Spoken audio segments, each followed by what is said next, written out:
Olá, o Salto para o Futuro já está no ar.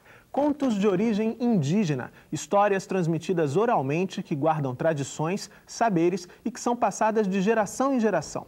Por meio do conhecimento dessas narrativas, é possível valorizar a voz, a escuta e outras habilidades que envolvem a cultura oral. Os contos indígenas são o tema do Salto para o Futuro de hoje. São nossos convidados para o debate a contadora de história Benita Prieto, o professor da Unicamp, Vilmar da Rocha D'Angeles, e o professor indígena de língua guarani, Algemiro da Silva Caraí-Mirim. E você também pode participar do Salto para o Futuro. Ligue para 0800 21 6689. Se quiser enviar suas perguntas por fax, o nosso número é 0, código da operadora 21 2232 3271. E quem quiser também pode participar por e-mail. É só escrever para salto@tvabrasil.com.br. A língua de um grupo social é uma marca forte de identidade. Essa afirmação se aplica aos diferentes povos indígenas brasileiros. Quando os portugueses chegaram aqui, encontraram grupos organizados, cada um com suas línguas e dialetos. Antes da colonização, havia aproximadamente 6 milhões de índios em território nacional, falando mais de 1000 línguas. Com tanta riqueza cultural, os índios contribuíram muito para o imaginário popular com suas narrativas. Chovia dia, chovia noite, chovia todo o tempo, a ponto de deixar a plantação de milho inundada. Aquele povo já estava sofrendo com a falta de alimento. E lá na aldeia era dividido o trabalho.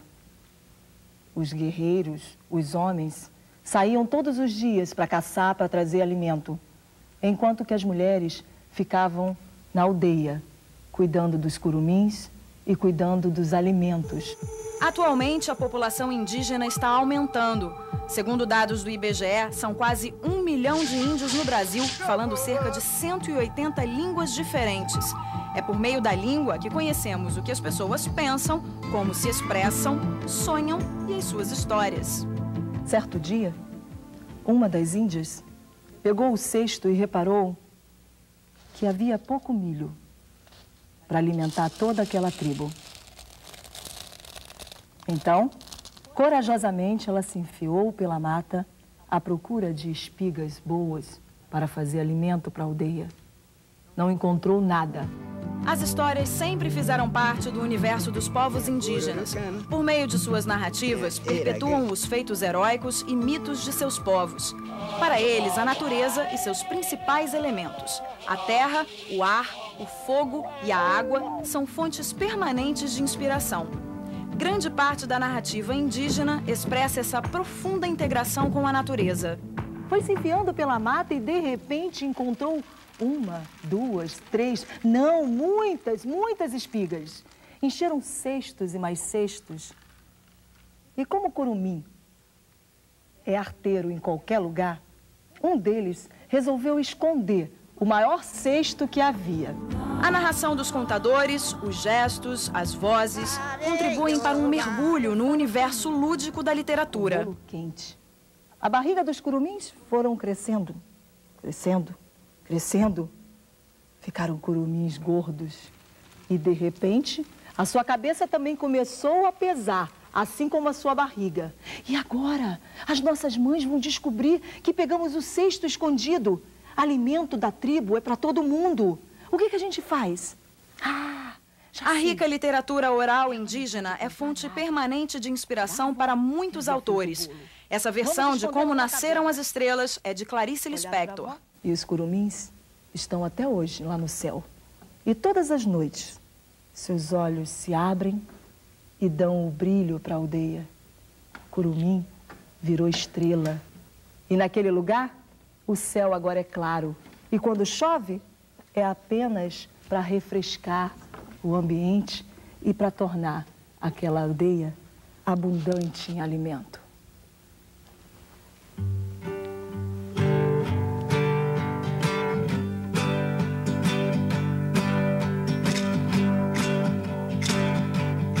Sou pataxó, sou chavante, cariri, anomami, sou tupi, guarani, sou carajá.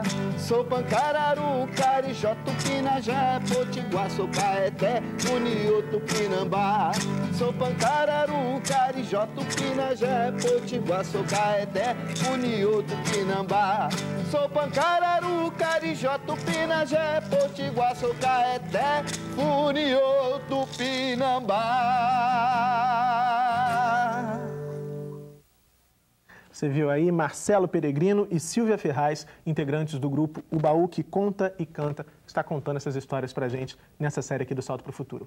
Começando o programa de hoje, eu gostaria de agradecer aos nossos convidados pela participação, pela presença aqui no programa. Vilmar da Rocha D'Angeles atuou como indigenista exclusivamente dedicado aos povos indígenas do sul do Brasil, especialmente os Caingangue.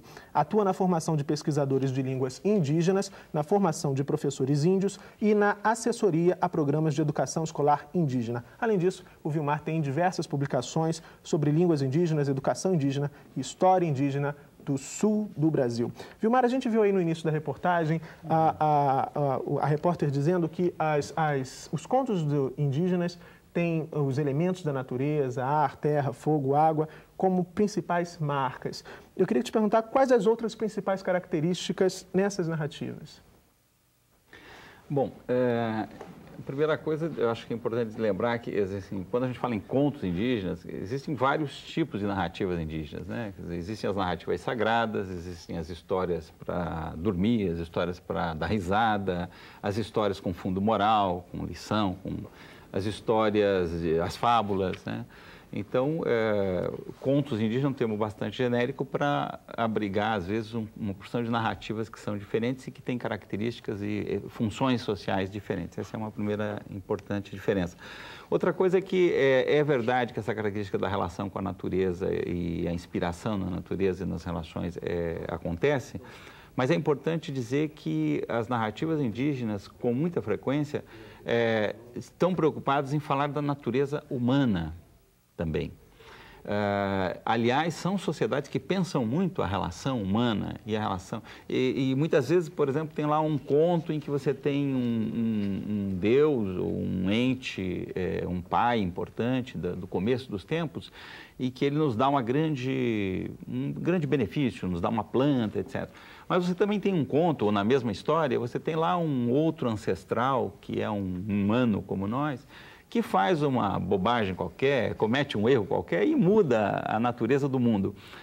Isso um pouco também nos diz que a natureza humana muda o mundo, mas também nos faz um pouco aceitar melhor a natureza humana. Nós somos assim, tem coisas que a gente é assim desde o tempo dos nossos ancestrais. Os seres humanos são curiosos, os seres humanos às vezes se desastram e fazem algumas coisas que não deviam fazer, algumas com bons efeitos, outras com maus. Bom, eu acho que essa é uma diferença. E por último, poderia dizer também, eu acho que uma coisa interessante há uma característica que há narrativas indígenas que, por tão importantes que sejam, dependendo daquela sociedade, elas têm que ser contadas muito ritualmente e quase assim, com muita precisão na transmissão das palavras, né?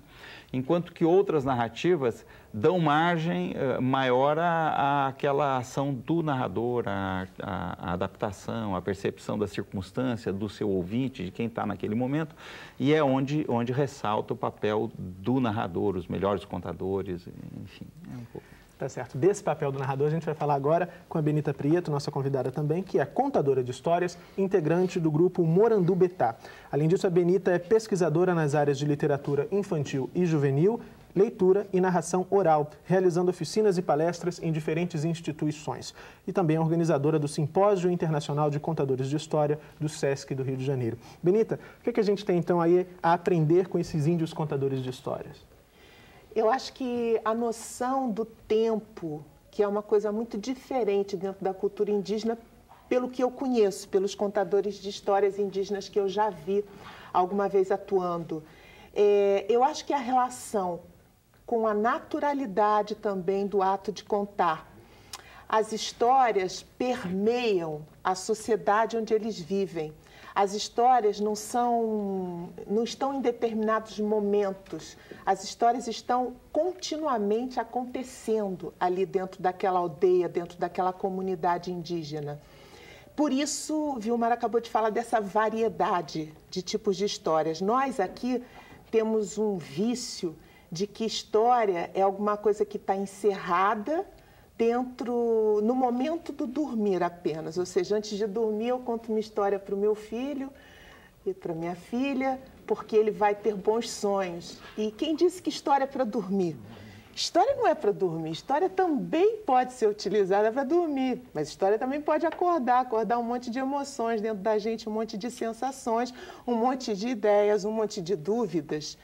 E então, quando eu vejo um contador de histórias e quando vejo, por exemplo, quando ele faz isso de uma maneira um pouco ritualística também, dependendo do horário em que ele vai contar essa história, o que nós contadores, que somos contadores urbanos, tentamos trazer dessa cultura para o nosso ato de contar é exatamente esse respeito com a história. Não é um respeito assim de que só meia dúzia de pessoas vão ser as pessoas detentoras desse poder e essas serão as pessoas denominadas dentro da nossa sociedade para contar histórias. Não, é esse respeito com a importância do ato de contar, seja no momento que for.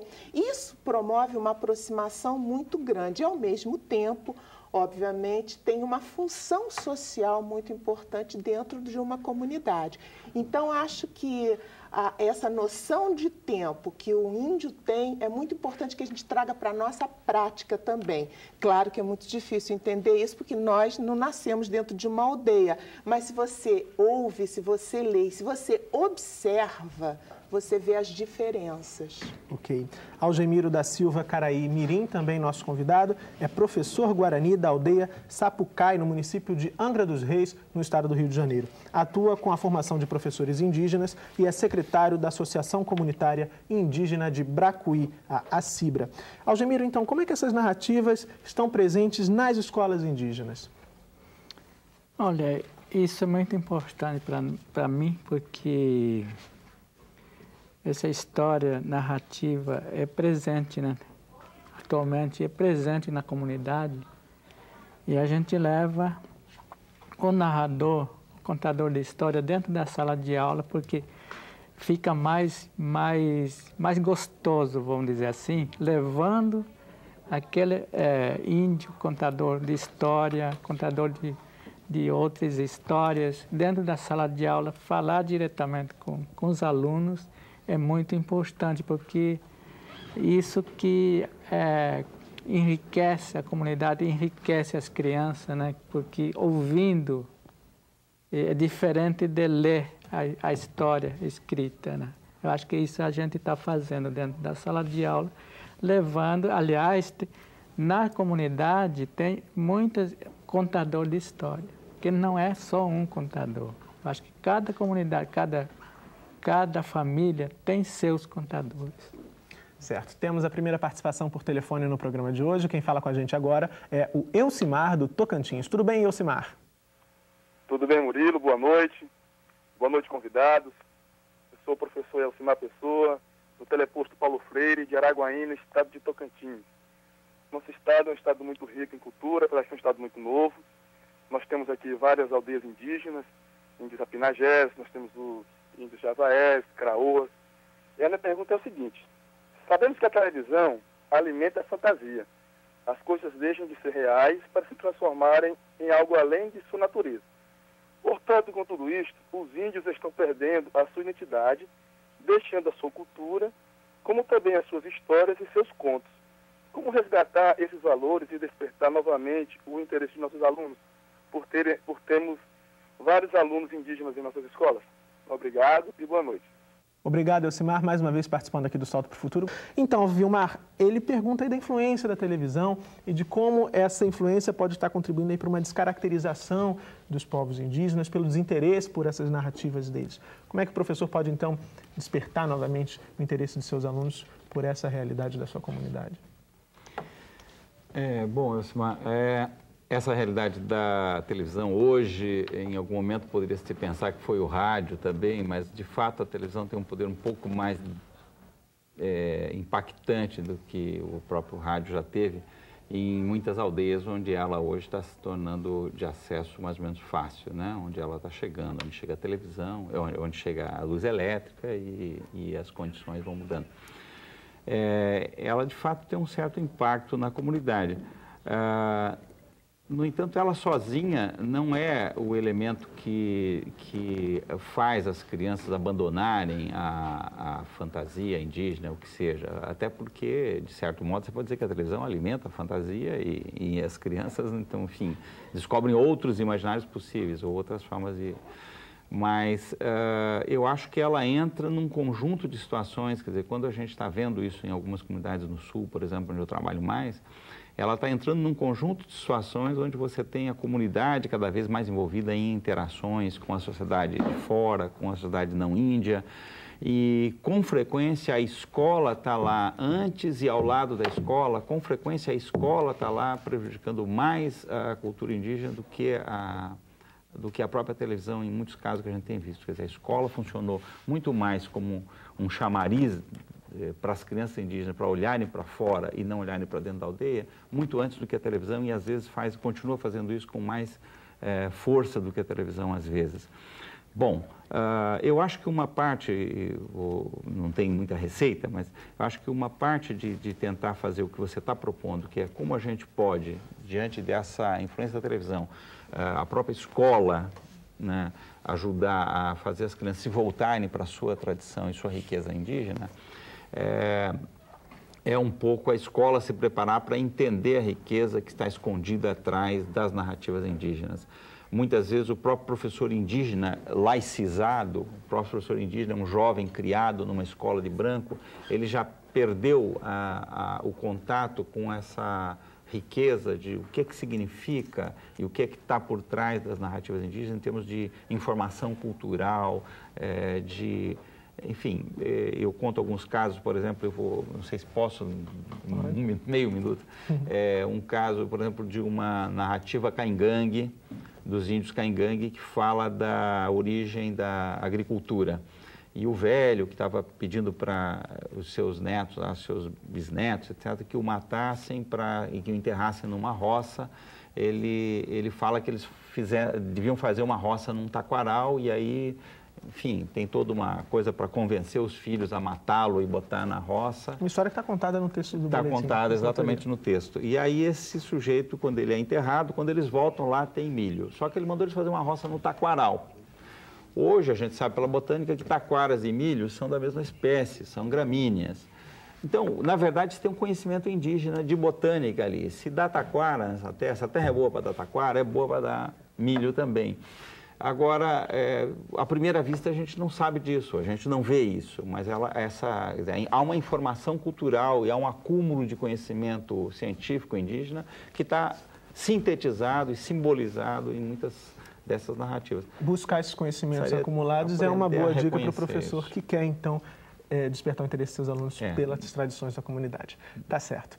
As histórias de um jabuti conquistaram alunos de uma escola do Rio de Janeiro. É o que você confere depois do intervalo. A gente volta já.